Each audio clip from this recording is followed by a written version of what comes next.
Here we are, the second to final week of the spring split for the North American League of Legends Championship Series. And we're here, Degon, LS, and Dom here to break down those two matches, plus some rumors floating around the LCS here in 2023. Welcome, y'all. Hope that you had a great week. We know that two teams did. We know that there are three teams going to North Carolina. We know that Evil Geniuses are going home to get homeschooled through the summer. Not so good for them. Dom, how are you, brother? I'm always good. OMG won, so I'm amazing. OMG won their first series in 5 years. So that's half a decade of no OMG wins, but they finally beaten a team, and they actually beat a good team, or a team that was supposed to be good at least. So I'm amazing. All right. LS, how are you, brother? I'm having a pretty bad allergen response. I just brought Karibo back yesterday, so he's here, so my body is adjusting. So outside of that, not too much else, not too different. My body's de-escalating now. Dom, I don't know if you're feeling this. Are you feeling like it's the end, right? Like the seasons are all coming to a close? Yeah, I mean, I'm feeling like a little break is gonna be good between obviously the leagues and MSI. I think one of the things that is a little bit unfortunate this year is that LEC has this 1 week break and then there's still 3 weeks left. So like LCK, LCS will be over this next week, right? And then you have LPL, which finishes the 15th, but LEC is not going to finish until like 10 days before MSI, so there'll be less of a window it's so between crazy. the teams. It's so crazy, yeah. But it's only on weekends, so I mean, it's pretty manageable. It's nice. Yeah, it's not too bad. Oh, that's what I was going to say. Do you think just the fact that there are less matches will be beneficial rather than like a full-on don't touch anything league break? I'd rather have I don't like having, even if I have a couple things to do a day, like I don't know, it's just the way that I operate. It's like I would rather have more to do on the days where I have shit to do and then just have like full days off. Right. Same. It's crazy. I would rather have just slightly less work. If it's slightly less work, it doesn't feel like it's a work day. But I guess that those are the different workloads that you guys take on. Let's see. We have less LCS to talk about. So I'm going to stretch this out one more question for the folks at home. What is the last thing you learned, LS? What was the last thing you learned? Big thing you learned? The last thing that I learned? Yeah. Like what do you mean? What do you mean like learn? What are we going for? I'm going for the last thing that you learned. Literally, if you want it to be super specific or you want it to be profound, up to you. Last thing you learned. I was running some drafts with Valentine Mackel and MTG, and I gained some new perspective on some cards and the one format. I mean, that's I guess that's it. That works. There you go. Valentine Mackel, an Austrian professional player. See, I have no idea. I have none of this. Yeah. None of this idea. What about you, Dom? I learned that TSM is actually broke, and they're going to be out of the LCS soon. So I thought that was pretty fun. That was Wait, really, is that real? I don't know. I don't know. They're super profitable. Like they just make a lot of money, but then they just have a bunch of actions that mean that they are that are not really they don't really correspond to what they say. That's all I'll say. So is it like Dan Bilzerian? Is that what's going on? I don't know, but it's very weird to be like where you think, It's like if I told you guys that I'm super rich and then the next thing I did was like file for welfare. It was like, how is this really how does this work out? It just doesn't really make too much sense. They brag about profitability and then they're like, and the way we're going to stay profitable is to like close down our operations and not pay our players. And it's like, I mean, I guess technically we can't say that means that you're not profitable, but it seems like a very strange action if you want to if you're here for the long term and you're investing in esports and you want to be at the forefront of things. But then again, I found out that they are not just a gaming brand, they're a gaming and lifestyle brand. So I'm not sure what type of life. Maybe it's like verbal abuse is like one of the things that they promote in terms of lifestyle. But I'm not sure what the lifestyle component is of their brand. But maybe they're going to branch more into the lifestyle aspect of what they have. Wait, can I ask an honest question here? Right, I'm not like memeing or anything. Is most of TSM's flame not just at Reggie? Right, it's not actually like, you know how like there's like. Would we all target G2 if Carlos was still on G2? You know what I mean? Or would we I just think a target lot of Carlos? people would. I think we wouldn't. Really? But I think a lot of fans just don't like G2 because of the fact that they've won a lot and the way that they've won. I think it's the same thing for TSM. I think a lot of it was attributed to Reggie for sure. Like for me, a lot of it was attributed to Reggie and the old power structure that was there. But I think a lot of it is still due to the delusion of the fans. I think their fans can be, they aren't always, but can be some of the worst. Yeah. And then some people don't like them because they won a lot. I don't really care. I think that's why I actually like them, because they did win a lot. There's a lot of excellence that was there in terms of success and getting it done. But I think those are the components of it. People don't like people that win a lot and let you know that they're really good. People don't like delusional fans, and then people don't like all the other Reggie stuff. Okay. No, it was just a question, because I haven't seen EG getting like blasted the way that I would have expected actually after all the drama. But maybe I'm just not looking for it. No, you're right. You're right. I'm not seeing it, and it's fucking weird.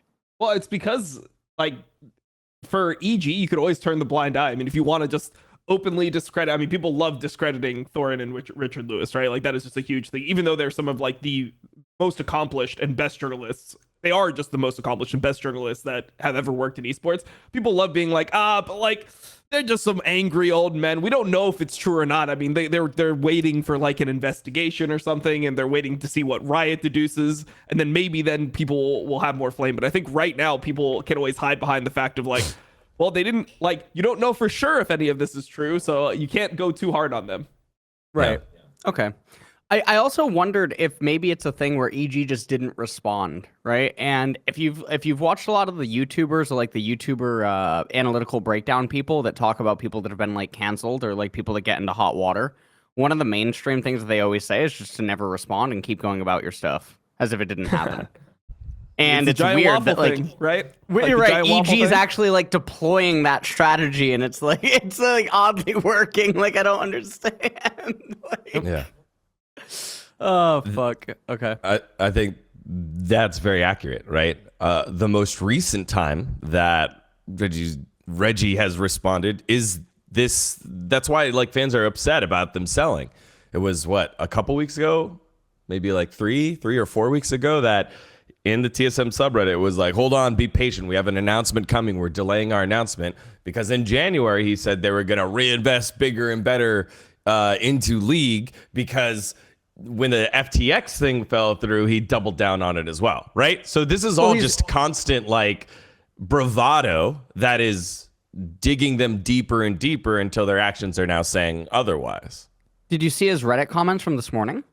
No. Okay, so he has a comment. It's his first positive upvote comment in I don't know how many months.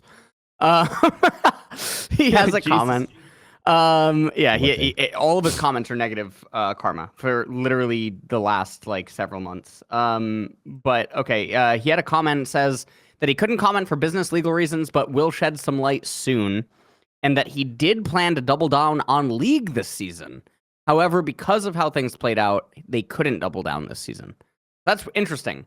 So he's actually saying that this past season they wanted to double down on League, but then couldn't. So I wonder if that gives insight. Like, you know? That doesn't say anything though. To me, that doesn't say anything. No, it doesn't. But I don't know. I don't know, but he says soon, but he's been saying soon for a while, right? So yes. Yeah.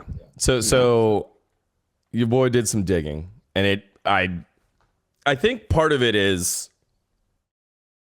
Reggie doesn't make the decisions unilaterally anymore. But no one cares. I think everyone knows, right? There's a board, there's the people that make the decisions, but Reggie doesn't make those anymore by himself. But when he proclaims that he does, people are like, oh yeah, Reggie, yeah, he's gonna make all the decisions. And he just doesn't do that anymore. That's not his role anymore. That's not his position anymore. That'd be like you saying, hey, I'm gonna draft kingdom the hell out of Flyquest this weekend. Like, people would be like, fuck yeah, LS, and then like you're not even in control and in power anymore. So I think that's part of it. And they are moving towards profitability, whatever that means. So is the LCS spot up for sale? Yes, maybe, but from what I heard, they're not even the organization in the most trouble. So in terms of financially. So we will see. Yeah. I mean, who would have thought that like just all these orgs not investing into like content creation, not building stories around their players, not generating any hype, like just existing, buying a slot and then existing would eventually make the. Okay. He's back. What? Did I lag? Okay. What happened? Good. I lagged. We just cut out for a second in Discord. Oh, okay. But you're saying who knew? Yeah. I mean, these orgs, like there's so many orgs that just existed as leeches. There was so many like you could look at TSM and what they've decided to do. They had like a really popular show. They were doing content before, and then now like no one's invested at all. They put together a roster that makes it feel like they don't give a fuck. Like when you look at the TSM roster at the beginning of the year, it's like, wait, this is going to be a bottom tier team. You know, like this is going to be. Right. I think I had them 7th, and I was one of the most positive people on TSM. I had them 7th going into the split. Like no one even thought they were going to make playoffs. The fact they almost made playoffs was really surprising. They don't have personalities. They had like at least personalities in other games, but they've pretty much removed everyone who used to be popular from this organization. I just don't understand like where they expect the profitability to come from long term when like not that many people are watching, or not as many people are watching compared to before, and there's just no investment from the organization into trying to like build up stories, build up players. And I don't even think that they believe that they can build these players. Like, could they make this team popular if they tried really hard? I think they've decided, we're not going to even invest in it because we don't even think it will happen. And remember, at the end of this split, there was an exodus of people that left, right? Glenn, general manager, gone. Dominic, gone. I think the manager, gone. So it's just, this doesn't look great. It's not a good look. So I understand why these rumors are going around. And kind of interesting that TSM on the chopping block, that rumor going around. But I don't think they're going to be the first one or the only one that is talking to Mr. Burger for Mr. Beast for Mr. Beast Burger esports teams. You know, Mr. Beast Burger esports. That's what I think is happening coming in soon. So, all right, TSM, they weren't in the playoffs, but a couple teams were, and now aren't in terms of EG. As let's start at the top. Cloud9 Flyquest 3-0. Big stompy boys. Flyquest just did not look like the Flyquest we saw against 100 Thieves. It's pretty funny, right? Because we're like, Flyquest shitting on 100 Thieves. That's the Flyquest we want to see. That's the Flyquest we know that they can be. And we actually just find out it was actually 100 Thieves just wasn't that good, and Flyquest just dumped them. So there's levels to this game right now. What did you make of Cloud9 just taking out Flyquest in such a dominant fashion here, LS? I mean, I felt like the woes that I had, or the worries that I had about Flyquest, I mean, I felt like they rung true. I think that the team has an identity crisis. I think that some of the players are faltering with the recent mishaps that they've been having like the last few weeks. Not only do they look just more vulnerable in like standoff game states, etc. I think that mechanically they're not looking as good as they did in the early splits, and I think that Flyquest I think they draft abysmally. I think that they're on par with like Team Liquid when it comes to that point. So it was sort of expected, I think, to see them get blasted. But I think that it's sad that it happens in the way that it does. But I still think that Flyquest will end up at MSI with C9. So, you know, that's how it goes. That's going to be tough. Like, whoever comes out second from NA, I think is going to have a really rough go at MSI. Because Oh, sure. all top 3, Korea looks strong. And I mean, I can't imagine like JDG losing. And I'm hoping OMG makes MSI. Let's go, baby. OMG's gonna fucking Such a shit on stretch. both NA teams. Let's go. That's my squad right there.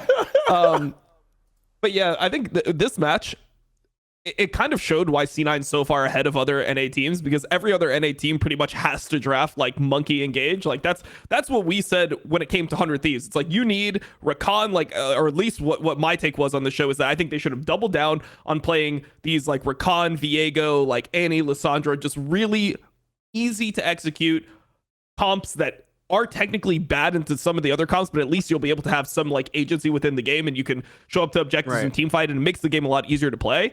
But C9 is one of the only teams that can actually counter that, where they can draft Varisheimer plus Maokai. And it's like now you're just running into something that's really impossible to run into. But other teams just don't have an answer to that. It's not like they can then draft some like long range poke or something and beat that comp, or they're able to draft like ball comps or things like that. It just seems like if you draft a comp with disengage, if C9 drafts a comp with disengage, all the other teams are just kind of doomed. So this series really showed how much better C9 is than other NA teams. And then also Flyquest, I just think is it's rough to see their players. Like Eyla does not look like an LCS player. He looks just like an academy player that's playing LCS. And he's now had two playoff series plus 9 games. So I think that it's enough to start like judging him on his skill level, and he just looks like he's outclassed. Like Sven is fucking first timing, like he's still in his first year of support, and he just dumped all over him, bro.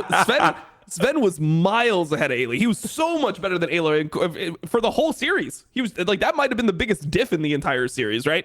And like Prince can't play the game because the support is so much worse. Like, what is an AD carry going to do? And then I think Vicla actually is a fraud. I was against it. I believe that Vicla was actually going to do pretty well in NA. I thought he'd probably be like top 2.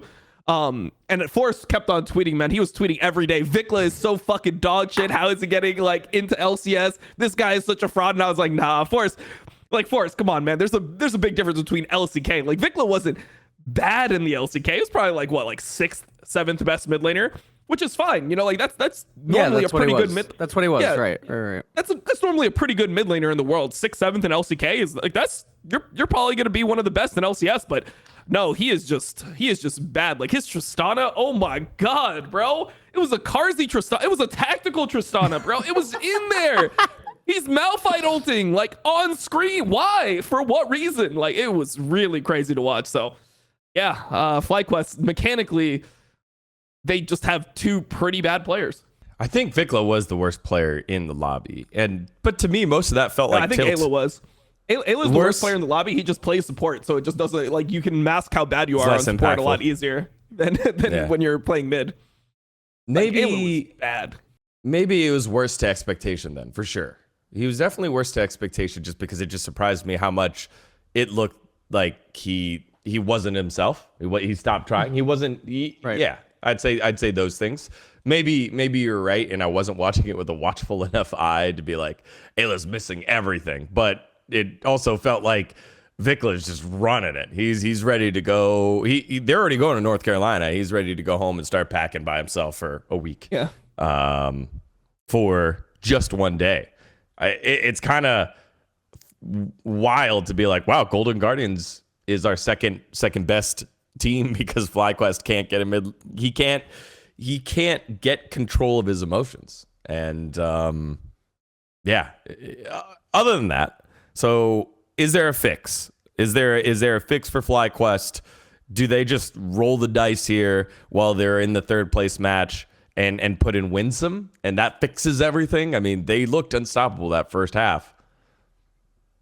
I don't think that's gonna be happening. Oh no. Uh-oh. Yeah. Uh-oh. The Flyquest insider, holy shit. Now part of Flyquest knows all the juice. Leaking everything live on broadcast. Crazy. I don't think it's what is that? Live? Laugh?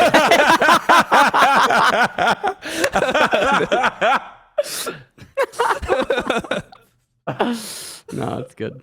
That's the juice. All right. Well, I guess that's Flyquest. We won't dig any deeper until we see over in North Carolina. one more touch on the dominance that Cloud9 displayed. Multiple team compositions. It just felt like they're playing so much faster around the map. And all 3 games just burst wide open there, Dom. Yeah. Yeah, the biggest thing was their objective setups were significantly better than they were in the CLG series. In the CLG series, there was times where like Fudge was late on the objective. They would play these same comps, like the same Heimer, Maokai, or like similar comps to at least what they were playing.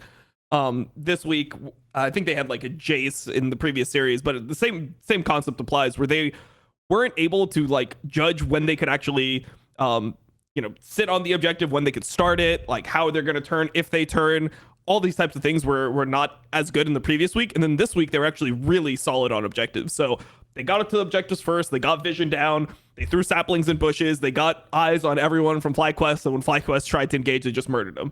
And I thought that was the huge takeaway this series was, for some reason, C9 just always plays bad into CLG. So when they play poorly into CLG, it's hard for you to know if they're actually like not in good form or if they just have like some weird, I guess you can't say mental block, because they do win the games against CLG. They did win the series, but they look bad when they play against CLG for some reason. And it's not like CLG is some amazing team where they're doing things that really like that make it hard for C9 to execute their plan. Like at the end of the day, you're going to an objective with Maokai Heimer, you're putting turrets like near the fucking objective, you're putting saplings and brushes, and then you're just like killing them when they walk in. It's not something that's super complicated.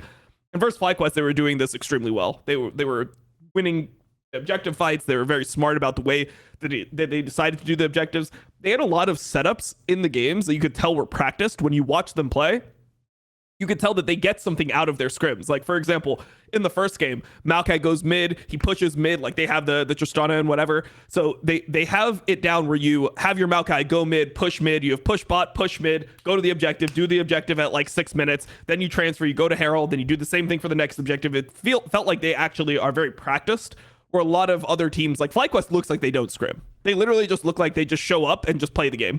I don't think they get any better from 1 week of scrims. Yeah. Ooh, that's a really good point. Yeah. Yeah. But C9 does get better. That's my point. That's why, like, C9 does get better from their scrims. So that's a huge gap right there. And that's why C9 has steadily improved from the beginning of the split until now, whereas Flyquest has just been completely stagnant. To go back to the not that super important. I think one of the Cloud9 CLG, the reasons why that looked good, Luger was playing. You got contracts Luger Gaming in that series, and the series against Evil Geniuses, Luger played so not great, along with Poom and Luger played really bad. So I think that's one of the things. I do think that CLG gave him a good shot, whereas this Flyquest squad, whether it's the preparation within practice or a case of the NAs or tilts within the series, they gave them just a terrible series. And it's disappointing that Cloud9's like, yep, we're the bar. Anyone has to pass us and beat us. You know, anyone that wants to beat us has to surpass us. And Flyquest, who has the most potential to, didn't even come close. That's I think pretty disappointing. And I guess we'll find out very soon here in a couple days. I guess a little bit longer than usual, because instead of the matches being on Thursday, Friday, now it's on Saturday, Sunday. If Flyquest has figured it out, you add on the schedule of flying to North Carolina, practicing in a new facility, having to do all the promos, and the shoots and the smack talking and all that stuff for Riot to make the content. It shifts your schedule a little bit, on top of the fact that they're already not practicing well, we assume. All right, so Flyquest Cloud9, that one done and dusted, kind of boring. So was our second series. And it went the way that I'm pretty sure no one predicted. Did you guys see anyone predicting Golden Guardians making it through? Because I think everyone, the broadcast, almost everyone had EG 3-1, 3-2 maybe over Golden Guardians. And instead, Golden Guardians with the plot armor, with the feel-good story of Stixay and Huhi and Licorice showing everyone that he can play more than just Ornn and sometimes a bad Renekton. And then the class of Gory and Rivers, was it unique jungle pathing, showed up. And put to bed an Evil Geniuses squad that also looked like they didn't want to be there at the end at least. What did you make of this series, LS? So I didn't get to watch it live, so I only got to watch it from the VODs. And so I was watching the VODs before LCK this past week. I thought it was very bizarre the way that EG looked. I thought Inspired looked very off inside of the series. And I felt like it was just one of those days where EG shows up and their players look... I mean, I think JoJo's performance, I think, really encapsulates what can happen with EG in some of the series, right? Where it's just a roller coaster, because JoJo's been on a roller coaster the entire split in terms of his performance and his gameplay. And I felt like after watching game number 1, it really just sets the tone for the series. Although, like what you're mentioning, right, just before this, I think it's very surprising that Golden Guardians managed to do what they did this split with this roster. Stixxay actually being serviceable and showing up the way that he did. Licorice being like stable for the series was also really important. But Evil Geniuses, I mean, I liken their fall apart almost in the same vein that I would with like Flyquest deteriorating as the split kept going on. But I'm not too surprised. I mean, I think also Inspired this entire split from watching him, he doesn't have the same effect that he had when Inspired like entered. Yeah. I think it's also not an Inspired meta at all. Like Inspired is somebody who values efficiency. He wants like he values camps in general. He was the guy in Europe who would have these big CS leads over other people, and he really wants to just make intelligent ganks on timing. Where I feel like the meta right now is you just do 3 camps and then you run around like an idiot for like 2 minutes straight. Like you see games where the jungler's on 12 CS, which is 3 camps at like 5:30. And somehow that's just allowed to be done nowadays because the jungle experience situation is so shit. So I think the meta is not good for Inspired. And then also I just feel like the players individually have fallen off. I mean, JoJo obviously had a really bad split. For his standards, for somebody who's supposed to be one of the best, like he's supposed to be the best NA mid, right? He was nowhere close to that. I mean, It was Palafox. Yeah, I mean, maybe it was Palafox. I still think JoJo's better than Palafox, but like he didn't play well at all this split. And then I think the more worrying thing was like Someday just is starting to get worse and worse and worse. Whereas JoJo at least had like good splits, and then he's had like a bad split now, but he had like 2 good splits before this. When I look at Someday, it just feels like he's just been kind of just like he's slowly becoming washed. And Licorice was just better than him this series. Like he was just better. And Licorice was potentially the worst player in all of LCS in regular season. And now he's just put together 2 back-to-back series that, you know, where he's been effective. He in one series he was playing carry champions. He's playing Gwen Olaf and he's effective. And then in this series he's just more useful than Someday for the entirety of the whole thing. So I don't know. It's surprising to me that Golden Guardians was actually able to get this far, because I thought that their weak links would hold them back way too much. But it seems like Licorice just peaked at the right time, I guess. I'm interested in that proclamation. Worst player in the LCS at some points. I'll go with worst player in playoffs, other than who's the worst player in the LCS? It was like, give me someone on IMT. Wait. Mortals? Worst player in LCS. Yeah. Oh my god. Hold on. Is it our boy Eddie? Is it Fleshy? Fleshy was okay. Is it? I mean, Tactical's up there.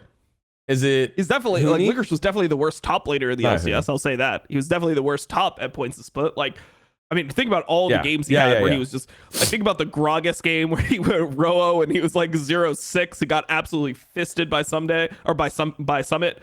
Then he had like the Lee Sin top game where like you're like, oh, what is the idea of Lee Sin top into Jax? Like, let's see how it goes. And it was literally just a 4v5 that his team won. Then he had like Harry, the Radiant Virtue Renekton. Yeah, I think Airy is a good like, unfortunately, right, as a mid lane, I think Airy is a pretty good argument. I think Airy Tactical.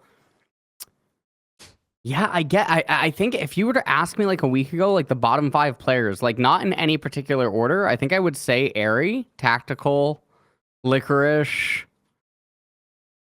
You have to have an immortal. Dignitas player in there. Yeah. Spawn. Yeah, I Armoot? mean, I would but maybe Spawn say stopped playing, Armoot.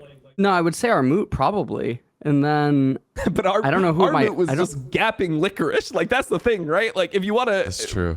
say Armoot is a bottom 5 player, he shit on licorice, got counter pick, and then Armoot was still dumping on him. It was, I don't know. It's a tough sell to say that licorice was like. no, Even not in ninth any place. order, not in any order. I think that they're like in the bottom 5 together. And Poom. Like I'm off the Poom train. Like get Luger another support and Yeah. Well, oh my god, dude! Every time Poom gets mentioned, I actually forget that he's even a fucking player. I know that sounds terrible, but he does like there was no promo. What was the name of the support? Dom, you might know this. He was in LCS for years. He had a really fucking awful ID, and he never promoted himself. Daydreaming. And then he disappeared. Sorry, In Daydreaming. LCS? He was in LCS for Like, years. He was in LCS. What Champion. what era? What era? No, the fucking early era, like the 2014, 15, 16, 17 era. 2015. Was somebody I played against. He was in Oh, LCS for a while. Kiwi kid? kind of. No. Jeez. He Kiwi had like a catches strays. fucking like. Sometimes he'd have a mustache if he wouldn't Bubba shave Dub? it. But was, Bubba Dub. no. Bubba Dub Someone only else. played once. Someone else. It's fuck. Hakuho? I said Hakuho, yes. Wait, I said dude, Hakuho. But Hakuho was like, he was okay at points. I Yeah, he had, like, wasn't some bad. good- He had a grid thresh. He had a thresh that fucking took out TSM in season 8, bro. That thresh And then was they- V9. That was the promo and content for the LCS for the year, dude. Dude, it was no. He was so perplexing. He was in LCS for 5 years, and he never promoted himself. Never had anything go on. It was him and Apollo, both guys that he are looks just way different. I just looked at Hakuho. I just typed in Hakuho in Google. He changed Okay. things up. He's a sumo wrestler now, and he's 38. oh, Dude, his my last tweet is November 11th, 2020. Oh, never mind. Different guy. Does he have any likes? No, he just So what do you think goes on here? By the way, I know I know that we're getting a little sidetracked, but you know it's fine. We can fine. do this, right? This Yeah, is we could do this. It's a 2-topic episode. What do you think goes on with former pro players' Twitters that they tweet every single day and then one day they just disappear? Yeah, that's what happens. It just Yeah, I know, the but Twitter what, just what dies. do you think goes on? What do you mean? What goes on? Like, What do you mean? they die. He's dead. Oh, What do you- no, no, what do you mean? Like, They don't. don't They know. don't need to be online on that persona anymore. Let's say that what's the next chapter of LS's life after Am I just digital? really weird that I would oh no, you know what, actually Dom, maybe you talked about this in one of the Facecheck episodes that were like, if you decide to leave, you don't think that you're gonna do like a buy post, right? yeah, I mean, it depends on how. Like, yeah, I guess it depends. But yeah, I mean, I don't know if I'll do like a final post. I might That's just just like. what I would expect would be like a final post or like Thanks a post everyone. that- Blah blah blah. Like that. kind of, yeah, to close the chapter, no? Yeah, but what if you come back? Then it Yeah. feels weird.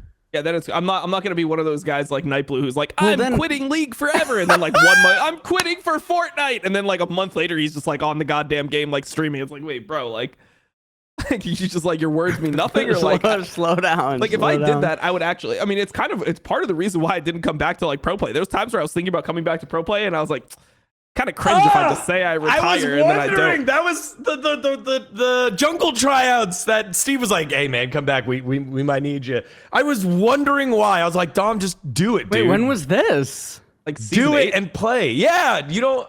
Maybe this was Season 10? Yeah, No, this season was 8. Season 8. Was it season 8? Season 9. We were on the show, Dom. We were on the show together. It wasn't 8. 8, we were still exploding Golden Guardians. It was season 9. Season 9 was like a different time. Season 8 was like when I was serious because I was playing a ton of League. I was like at the top of Challenger and I kept on playing against pro players and I just felt like I was like good. And that's when I was like, like I really should come back. And then I had a talk with Weldon Green, and Weldon Green like Oh no. essentially convinced me not to come back. But he didn't like really convince me. He just gave me like a way to think about it where I'm like, Dude. yeah, the only way I actually would enjoy coming back is if I was like top tier, you know? Wait, I what would not. happened to Weldon Green? He's not even on Twitter anymore. You got mind games Weldon. Oh fuck! It's a Is that his verb? Twitter? Hold on. Yeah, Mind games. I got mind game. No, but I think he was actually correct. I think that it was actually a good decision for me not to come back because the thing is, if you're gonna be a pro player, you have to be willing to like struggle, right? You have to be willing to be on a team and have it not work out. And like if you're on a dog shit team, like I was always kind of like blessed because in LCS none of my teams were ever like bad. You know, like we're always top 4 at minimum. So I got 2 fourths and 2/3. But he put it in perspective of like, what happens if you join a team and your team is actually 7th? Like how will you feel then? Will you be like satisfied? And it's like no, because the only reason I would come back is to try to like win a split because I never got to do that, right? Like that would be the only reason I would actually come back to play. And if I didn't achieve that, every other result would be bad to me. I would have felt like, oh, I've like done this stuff before, you know. So I think that was a good way to view it, where you have to think about all possible outcomes, and if like there's 4 or 5 different possible outcomes, and you think like the least likely outcome is actually being able to win, right? Like it's very hard to win. So if in every other possible outcome you're less happy than you are right now, then it's probably not a good decision.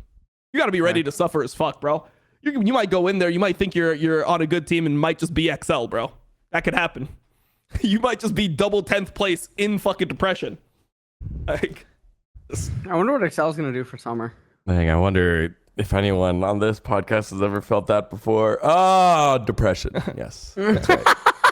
well, that's the thing about like being a pro player. Like, I don't know how it is for most people, but like, I think that it's essentially one team is happy, the team that wins is happy, or if you were supposed to be like dog shit and you overperform, like let's say you're on Golden Guardians and you're going into a team that's expected to be like 8th, and then you end up top 3, then you're pretty happy, but like everyone else is like kind of miserable. Like I don't think 100 Thieves players feel fucking good. Like I don't think Closer is like, nice, had a good time this split competing. Like no, he's like, I feel like I'm the best. I should be the best. Like, you know, I felt like I was performing. I just wasn't able to like get to that spot that I think I deserve. It's like, you don't want to look at that result and be like, oh, I'm 5th, Right. 6th. Bro, like 2 years ago, I was winning the split.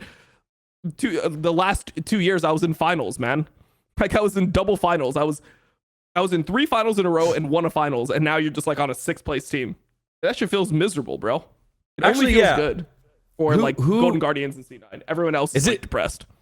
Is that true? Let's go through the other teams just real quick, because I feel like I mean, you're probably right, but I just feel like that can't be right. You know, there's no one that's like, oh, we can build upon it or whatever. I mean, Flyquest isn't going to feel CLG. good if they lose. Like CLG, they got 2 5ths in a row, like 2 5th, 6th placings in a row. Like maybe the first one where they were expected to be dog shit, they actually got to 5th, 6th. Maybe that one was okay, but like getting the same spot again, you're like frustrated. You're like, fuck, bro. It's not even like we almost got 4th. We got 3-0'd at the end. Like everyone else is a loser. TSM, maybe it's like, oh, I mean, like we were kind of competitive. We were supposed to be terrible. We're kind of competitive. And then fucking Reggie comes down the next day and is like, you wanna, we're cutting your salary, 75K, take it or fucking leave it. Like, you mean for the split or for 75K for the year? You're getting fucking 35. You're getting 37K, 37.5K for this split. Take it or leave it. And you're living in LA. You're actually gonna have to pay to live in to live in LA and play in LCS. You happy, bro? Fuck no, you're not happy. For legality reasons, that was not a conversation we can neither confirm nor deny that was had. That's just what's been announced. Holy shit. The doggo. We switched to TSM talk, and then Kubo was attacking. All right, fine. Holy. Yeah, he's Volibear, dude. It's Clid. He's on the street. Just kidding.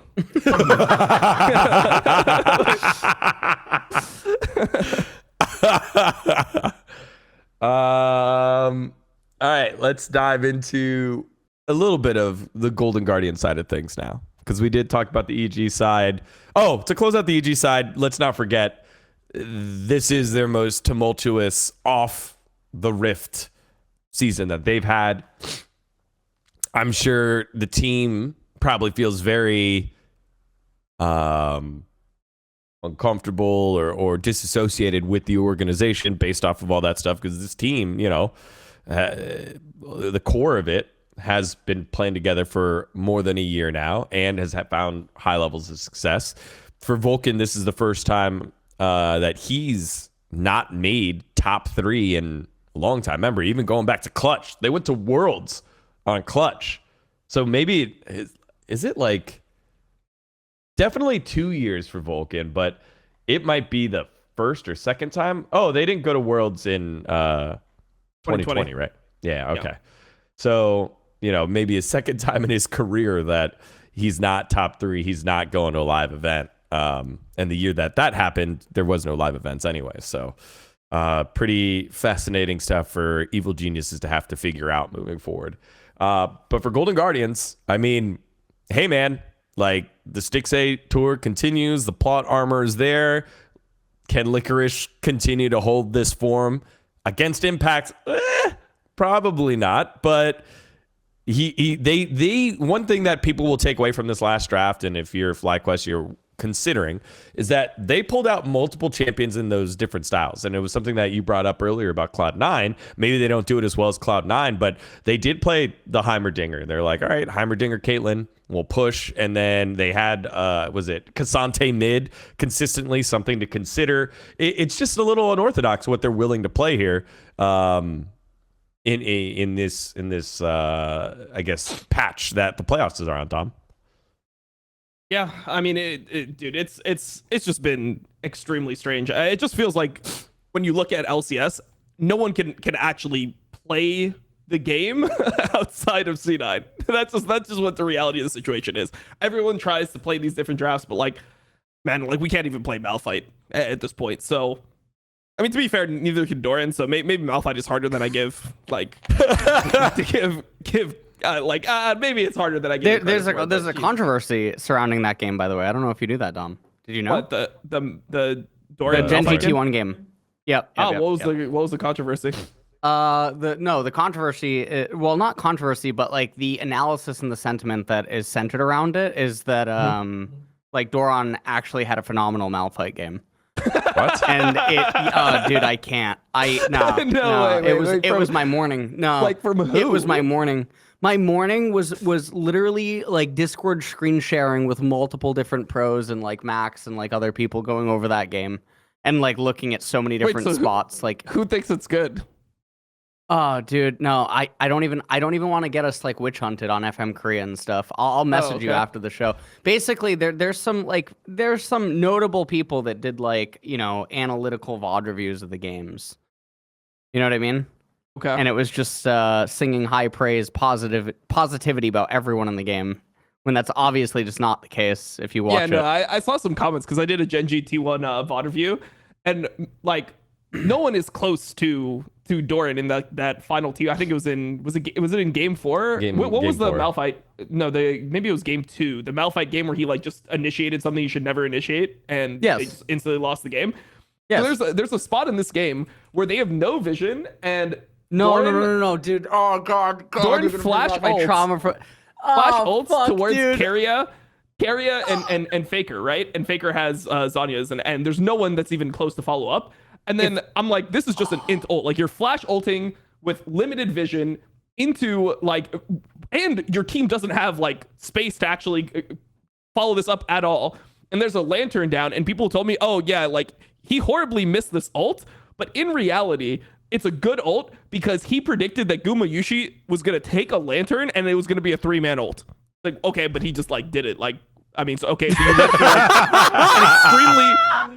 you went for an extremely like low percentage chance to outplay in a state of the game where you can actually win. You can just win a fight if you get a good ultimate, instead of like using your ultimate on the AD carry or like trying to at least bait him to take the lantern. Because normally if you were going to try to bait the lantern, what you'd do is you'd flash towards the AD carry to like mind game him, and then as soon as you started taking the lantern, you'd do the Veigar banana combo, where you would try to get him to take the lantern, but he just flash ulted straight at the Thresh, and it's like, well, that's not a good ult, right? Like, that's got to be a bad ult.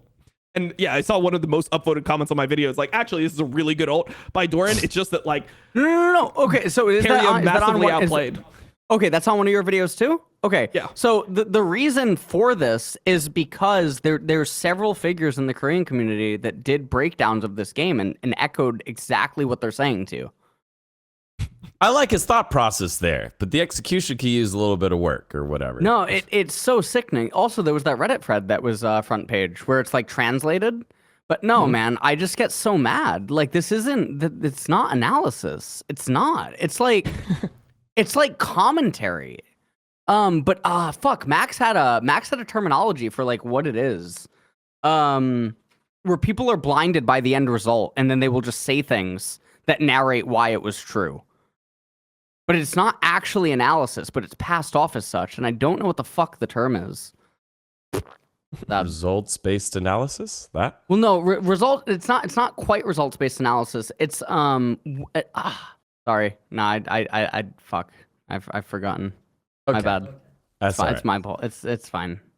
Yeah, Okay. I just don't know in what world, like, if you think about how GenG's comp wants to operate, right? They do have malphite Rakan, but their other two champions are like Jace Xayah. The Jace Xayah are nowhere close to this play.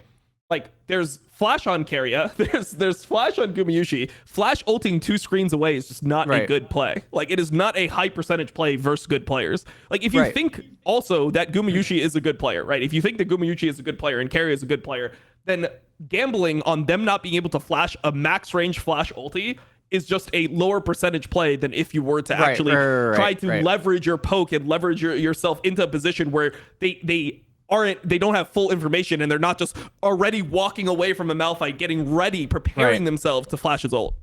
Right. Well, we'll have more commentary on this on another show that we host. So it's called glazing. That's the term. It's called glazing up the LCK. Wait, is it actually called glazing? That's what people on TikTok. Wait, you know what glazing means?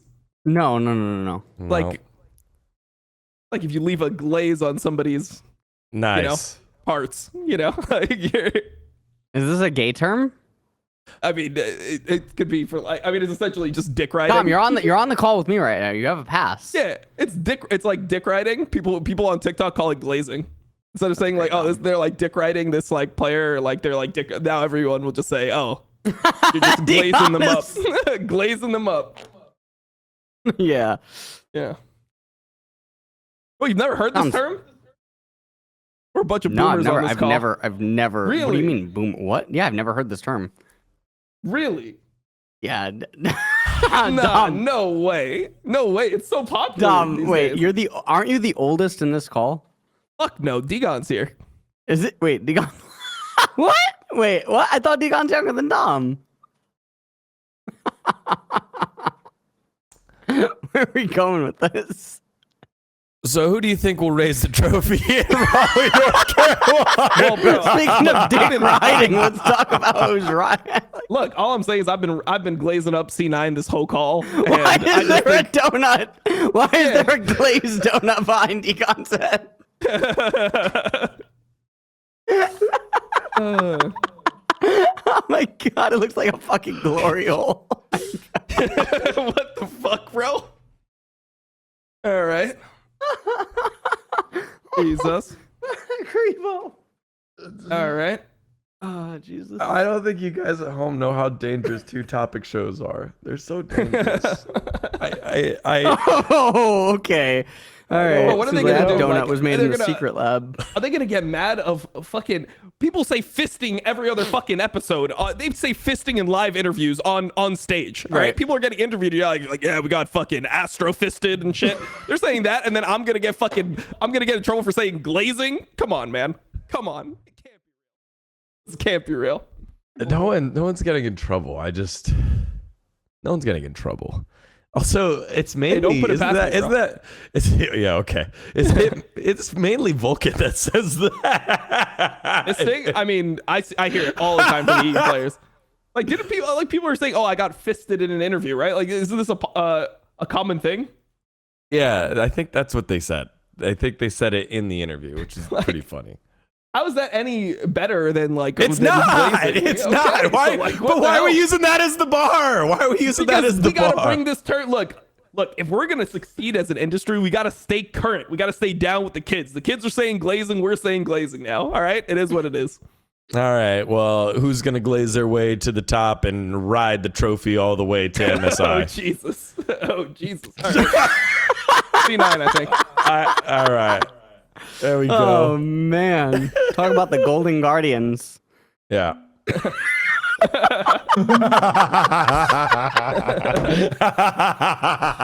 Oh man. All right. You know what? This episode's just gonna be short. Fuck it.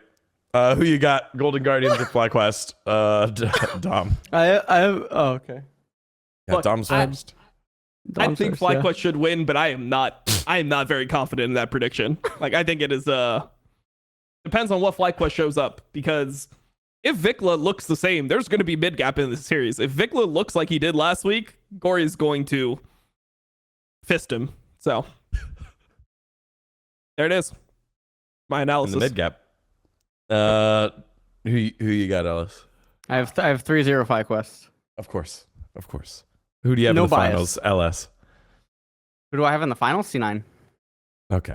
There Is you it a go. 3-0? Does anyone win a game against C9? I don't think so. No. Do I think that somehow in these 2 weeks, Flyquest are going to change anything about their drafting or anything? No, absolutely not. It's They're an tough. I mean, LCK team through and through. do you see my post about LCK Soreldas, by the way, LS? Oh, stop. I talked about this morning too. I can't. You're trying to did? kill me. You're trying to fucking kill me. The Serpent's Oh Fang my Ghostblade God. tech, everyone just has this. Dude, that's what I appreciate about Zeus. Zeus might have been a little bit insane with like he was overly enthusiastic about the Gore Drinker Jace for a while. I was like, I'm not really a fan of Gore Drinker Jace. I don't know how you feel about it. I think if there's multiple No, melees, maybe it has value, but at least I've he only built seen one Sorelda's game. third. I've only seen one game where I thought Gore Drinker was passable, but it's never good. Outside, like, you know what I mean? Yeah. Yeah, I mean, I don't know. Chovy in game, what was it? Game 3, he built the Ghostblade third into a game where like people have armor, and then It doesn't. Yeah, it doesn't make any sense. Well, you know what it is it's the argument. I was having this conversation with Max too. It's the argument that it is impossible to have. They will argue that the movement speed is valuable, and it's not an argument that you can just asphyxiate. You cannot just strangle it. Because as soon as someone says movement speed, it's like, where do you even begin? One, they have to be willing to have a good faith conversation with you. And then two, you have to go step by step through everything from both parties' perspective to argue movement. And you can't do that with people. It's like the Sonatard on Twitter that I tried to argue with, like Sonatard. Okay. the Sonatard that tells me that Shirelius is I don't even fucking know who he is. I mean, that says enough too. But like, he's the guy who invented at least I know who Sonatar. the fuck the Tank Man is. You know what I mean? But like, Yeah. he like quote retweets me with something that's completely dismissive and disrespectful, and then people expect that I'm gonna reply to that, like in any analytical sense. I don't have to. Who the fuck is this guy? But the problem with the argument is that it's not possible to have movement speed arguments. I feel like, in general, you know. Because how do you argue it legitimately? Yeah, I mean, I don't know. You look at the fucking games and you see that Shock Blast is now doing like Well, 300 damage yes. to fucking targets that it's hitting, and you have to realize, like, in these games as Jace, like Jace is not a champion with these types of team comps where he's having to like move a lot on the map in order to like fight. He's normally just kind of positioned as a turret, and he's just like firing off Shock Blast at the beginning of the fight when like when people come into his range. Like that's I don't know. Dude, I was losing my mind. I remember seeing the that wasn't even the worst one. Like maybe you could argue movement speed. How about the Serpent's Fang when one person has a shield on the enemy team and it's an Aphelios? And then I'm like talking about how bad it is during my VOD review, and then you just hear Wolf be like, I love the Serpent's Fang here. And then his logic was like, gonna help dealing with that front line. He said something about, I'm like, wait, that is by definition not what Serpent's Fang does. Serpent's Fang, the only value is to delete the shield if he somehow is consistently hitting Gumayushi with Shock Blast. If you want to kill the front line, you build Sorelda. I lost my mind, man. I lost my mind. I don't know. Welcome. We can mold together. You know, I mean, it's fine. Yugon, I love you. Love you guys. Your hair's looking glazed right now. Thanks, man. Glazed up. Like never mind. I taught LS a new term today. Now he's gonna say Yeah. The thing is, I gotta be careful because people are gonna be like, "Oh, glazed? Like, what is that? Like a homophobic thing? Like, so." But like for you, fine. you just got the pass. You could be like, "Yeah, glazed. Like, it is what it is." You know? Like, Yes. God damn. Oh my lord. He's ringing it out right now. Yeah, I'm just letting you know how glazed it is. Right? Oh my god. Jesus. Actually, I'm glazing it right now. You guys were talking God, about Jesus. Serpent's Fang. and I just- Holy! Oh, Imagine the okay. amount of Degon. substance that Damn, Degon. All right. Who's going to be in That was Raleigh, good. North Carolina? Anyone? Anyone going to be there? We have Why any C9? Raleigh, North Carolinians? Oh, you mean? Oh wait. Oh, all these teams. Oh wait. Fuck. I thought you were saying like who's gonna win. Oh my fucking eyes! No, yeah, Dude, we've got Cloud9 winning. I'm gonna pick the upset with Golden Guardians because Flyquest looked pretty tilted. I'll go 3-2. But I'm ready to close it out. I gotta go find that donut. You know, the Jesus. donut thing. What do you guys have left for the week? LS, where are people gonna find you this week? I just do all the regular co-streams and live views, same as always. I have a podcast with Matthew Folks, who's one of the top. He's the highest rated ever MTG Online drafter. Yu-Gi-Oh player 1992 was his ID, and then I think he's the Flesh and Blood World Champion last year. Flesh and Blood, yeah. He's basically one of the best limited players ever in MTG, and we're gonna do a podcast on drafting because he also plays League at Master US level. Yeah, so like high challenger NA, as people will say. There you go. There you go. Those There 13,000 you go. I match mean, players in the game. exactly. Freedom Fighter 28. You know, I mean, that's how it goes. Don, what about you? Um, Coming up. yeah, I'm just gonna be doing the same thing as always. I'll be doing LPL, LEC, LCS, and we've been doing VOD reviews of LCK as well. So all 4 major regions. Gonna be gonna be doing it all. I'm going to be heavily rooting for GenG because I think if doran doesn't sprint it, they can win. What I KT believe in this is team. gonna win? You think KT's gonna beat GenG? Yes. Really? Want to do I a think side GenG's bet? We gonna win. can. I bet. I already All have right. a big fucking bet on that game, to be honest. Wait, really? Yeah, do you have? I have GenG. Just money line, not like 3-1 or anything. Just money line. Oh, okay. All right. Okay. We can come up with a bet. Easy. I mean, KT's good. Look, if I'm gonna bet on every game, you know what I'm betting on? I'm betting on game time overs and kill unders in that series. Do you want want to bet on what the third dragon is each game? Do you want? Jesus, you are Wow, such a that's fucking degenerate. degen, Jesus. dude. That's super degen. My neck got No, really no, itchy. dude. Holy cow. Forrest is like 2-15 against me in third Drake bets. Oh my god, Yeah. it's amazing. Nice, Love it. pure RG bets. That's where you're getting your odds. Nice, man. Well done. Yeah, that's it.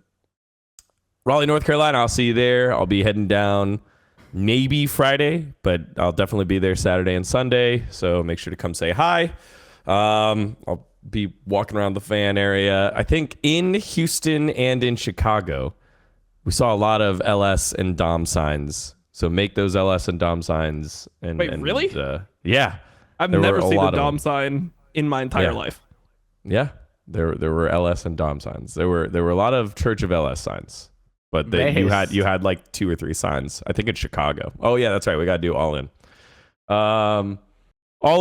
Where are we going All-In? I think I'll take All-In with Golden Guardians over Flyquest. I think that's good enough for me. What? Thanks to our friends over at Esports Bet. So slap that one on there for me, Joe. 3.2 odds. Pretty high odds. I mean, I definitely think those odds are too high considering what we've seen. Like, it should be closer than that. But for me, I'm a little bit scared of Golden Guardians potentially choking. I'm going to take Golden Guardians plus 1.5. I'm going to have Golden Guardians win 2 games. They win at least 2 games, so they don't get 3-1. And that's over 2 odds as well. So GG plus 1.5 at 2.1 odds. I think that's pretty good for me. Okay, so I do legitimately think that Fly will win versus Golden Guardians 3-0. But I think the safety bet is that they win 3-1. Yeah. Yeah. There you go. What are we so far? Am I like 6-1? I think Or I got the 7-1? last one wrong. Yeah, I've only What was got the last one? Did I miss? I don't know what the records are. Fuck, bro. I think I've only missed once. Maybe I missed twice now. How many episodes have we done?